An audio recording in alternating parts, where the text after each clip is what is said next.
அனைத்து உறவுகளுக்கும் வணக்கம். நான் உங்கள் ஆஸ்ட்ரோ பூர்ணி ரோட்டில் இருந்து. இன்னைக்கு நம்ம என்ன பார்க்குறோன்னா, இப்போ என்னென்னா வக்ர கிரகங்கள் எப்படி பலனை தரும் அப்படின்ற விஷயத்த நம்ம பார்க்குறோம். சப்ஸ்கிரைப் பண்ணுங்க. இதில் என்ன பார்க்குறோன்னா, சூரியன், சந்திரன், ராகு, கேது வக்ரம் கிடையாது. ஒரு சிலர் சொல்லுவாங்க ராகு கேது பின்னோக்கி போகிறதுனால அது வக்ரம்னு சொல்கிறாங்க. சரிங்களா, அது நமக்கு தேவையில்லை. இப்போ என்னென்னா, நம்ம வக்ர கிரகங்கள் மற்ற 5 கிரகங்களை பற்றி நம்ம தெளிவாக பார்க்க போகிறோம். இதுக்கு முன்னாடி அந்த கிரகங்கள் சார்ந்து சில விஷயத்த சொல்லியிருக்கிறோம். இருந்தாலும் இதில் நம்ம அந்த விஷயத்தை தெளிவாக பார்க்க போகிறோம். சரிங்களா. மற்ற கிரகங்கள் என்ன? செவ்வாய் வக்ரம், புதன் வக்ரம், குரு வக்ரம், சுக்கிரன் வக்ரம், சனி வக்ரம். இந்த 5 கிரகங்கள் வக்ர கிரகங்களை பற்றி பேசுவோம். இன்னைக்கு நம்ம ஒரு கிரகத்தை பற்றி பேசுவோம். தொடர்ந்து வரும் நாட்களில் மற்ற கிரகங்களை பற்றி பேசுவோம். சரிங்களா. இன்னைக்கு நம்ம முதல்ல எதை எடுக்கிறோன்னா, குரு வக்ரத்தை பற்றி பேசுவோம். சரிங்களா.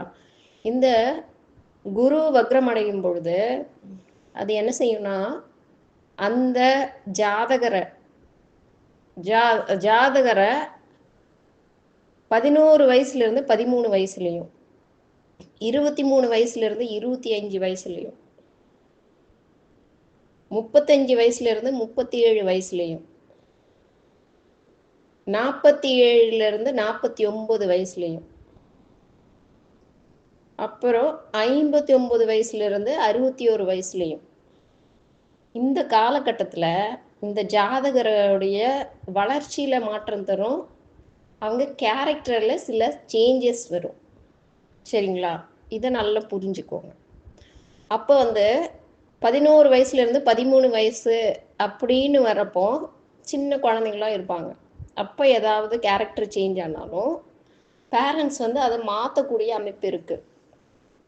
இதே விஷயம் 23 வயசுலேருந்து 25 வயசில் வரும் பொழுது அப்போ தான் முக்கியமான காலகட்டம்.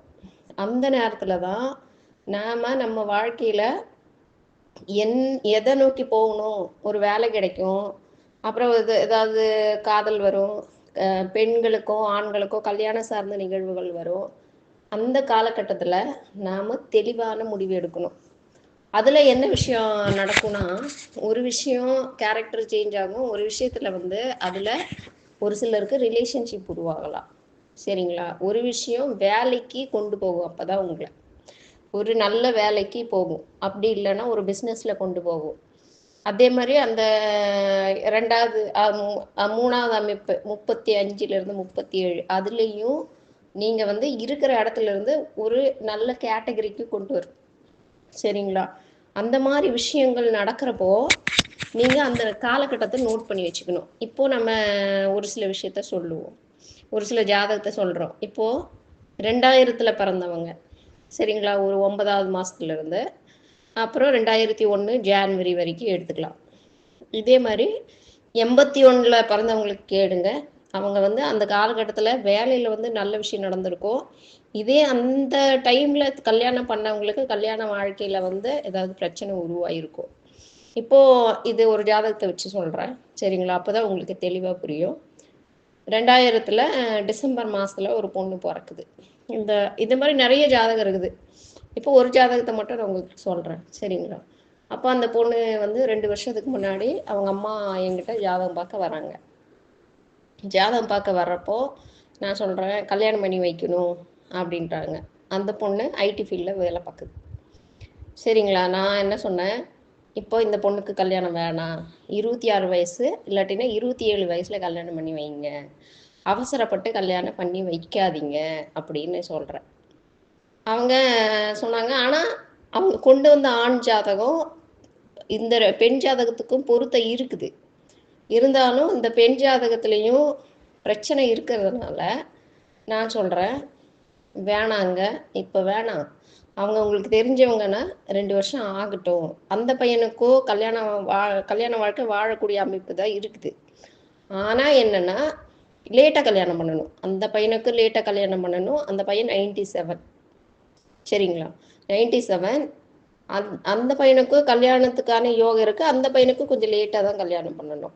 இப்போ என்ன பண்ணுறாங்க, இந்த 2 நான் சொல்கிறேன் இது வேணாங்க, நீங்கள் கல்யாணம் பண்ணுறதானே பண்ணிக்கோங்க. பொண்ணுக்கு வந்து 2 வருஷம் கழிச்சு, ஏன்னா பொண்ணோட அம்மா தான் நம்மக்கிட்ட வராங்க.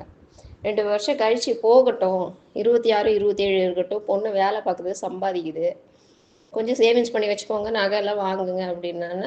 அவங்க கொஞ்சம் வசதியானவங்க தான், அதனால் அதெல்லாம் உங்களுக்கு தேவைப்படாது, இருந்தாலுமே கொஞ்சம் வெயிட் பண்ணுங்க அப்படின்னோடனே அவங்க அம்மா சொல்கிறாங்க, எனக்கு என்னோட பெரிய பொண்ணுக்கு கல்யாணம் ஆயிடுச்சு, குழந்தையும் பிறந்துருச்சு, எனக்கு வந்து இந்த பொண்ணுக்கு கல்யாணம் பண்ணி வச்சிட்டோம்னா என்னோட கடமை முடிஞ்சிரும் அப்படின்னு சொல்கிறாங்க. அம்மா கடமைக்காக இப்படி பண்ணாதீங்க, நீங்கள் கல்யாணம் பண்ணாதீங்க அப்படின்ற. அப்புறம் இதே வந்து நம்ம என்ன பண்ணுவோம், ஒருத்தர் வேண்டான்னா ஒரு 10 ஜோசியர்கிட்ட பார்ப்போம். அந்த 10 ஜோசியர் ஒருத்தங்க என்ன சொல்லிட்டாங்க, இந்த பொண்ணுக்கு இப்போ தான் கல்யாணத்துக்கான யோகம் வந்திருக்கு, அதனால தான் இந்த வரன் வந்திருக்கு, நீங்கள் கல்யாணம் பண்ணி வைங்கன்னு சொல்லிட்டாரு. அந்த அம்மா என்கிட்ட திரும்ப வந்தது, இந்த ஜோசியர் வந்து இப்படி சொல்கிறாங்க அப்படின்னோடனே, அம்மா அது உங்கள் விருப்பம்தான், ஏன்னா பொண்ணு உங்கள் பொண்ணு, நான் வந்து இப்படி சொல்கிறேன், அந்த ஜோசியர் அப்படி சொல்கிறாங்கன்னா நீங்கள் கல்யாணம் பண்ணி வச்சு, அது உங்கள் விருப்பம்தான். என்னோட பலன்படி நான் என்ன சொல்கிறேன்னா, இந்த பொண்ணுக்கு 26 27 கல்யாணம் பண்ணி வைங்க அப்படின்னு சொல்கிறேன். சரி, அவங்க வந்து என்ன பண்ணிட்டாங்கன்னா கேட்கல, அவங்க கல்யாணமும் பண்ணிட்டாங்க. கல்யாணத்துக்கு என்னைய வந்து இன்வைட் பண்ணாங்க, நான் போகல. ஏன்னா வந்து எனக்கு அவங்க ஜாதகம் பார்க்க வந்தாங்க, நான் பலன் சொல்லியிருக்கேன், அதனாலலாம் இல்லை. நம்ம வேறு வேலை இருந்ததுனால அந்த கல்யாணத்துக்கு போகல. கல்யாணம் முடிஞ்சிச்சு. கல்யாணம் முடிஞ்ச உடனே என்ன பண்ணுறாங்க, திரும்ப ஐடி ஃபீல்டில் இருந்துச்சு, நல்ல வேலை பார்த்துட்ருக்குது, நல்ல சம்பளம் வாங்குறது அந்த பொண்ணை. அப்புறம் ஒரு 3 மாதம் கழித்து திரும்பவும் வராங்க. திரும்பவும் வந்து என்ன சொல்கிறாங்கன்னா, என் பொண்ணு வந்து அந்த பையன்கிட்ட வாழ முடியல அப்படின்னு சொல்லிட்டு வந்துடுச்சு அப்படின்னா.